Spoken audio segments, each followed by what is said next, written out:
اللہ آپ کو آسانیاں عطا فرمائے اور آسانیاں تقسیم کرنے کا شرف عطا فرمائے۔ اس مشہور جملے کے خالق اشفاق امن کہتے ہیں، میں نے زندگی میں ایک بڑی عجیب و غریب بات دیکھی کہ اگر آپ کسی کو دیتے ہیں تو وہ لوٹ کر آپ کے پاس آتا ہے۔ یہ صدائے باز گشت ہے جو کہ لوٹ کر واپس آتی ہے۔ اشفاق احمد کہتے ہیں کہ حضرت مجدد الافسانی بہت سخت اور اصولی بزرگ تھے، لیکن ایک بات میں ان کی کبھی نہیں بھولتا۔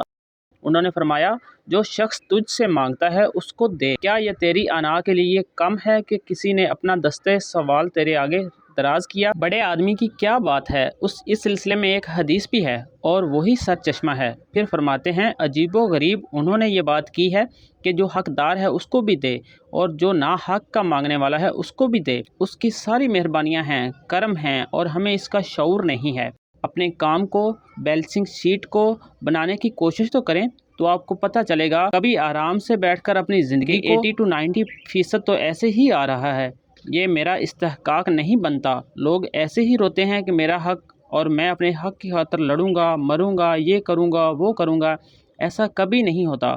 بعض اوقات ایسی جگہ سے آ جاتا ہے جہاں آدمی تصور بھی نہیں کر سکتا، بلکہ بیشتر ایسا ہوتا ہے اور رزق آتا چلا جاتا ہے، لیکن آدمی گھبراتا ہے کہ اگر میں اس میں سے کچھ دے دوں گا تو رزق میں کمی ہو جائے گی۔ حالانکہ ایسا نہیں ہوتا، بلکہ اللہ تعالیٰ تو کہتا ہے، کون ہے جو مجھے قرض حسنہ دے اور اس کو میں کئی گنا واپس زیادہ کر کے لوٹاؤں گا۔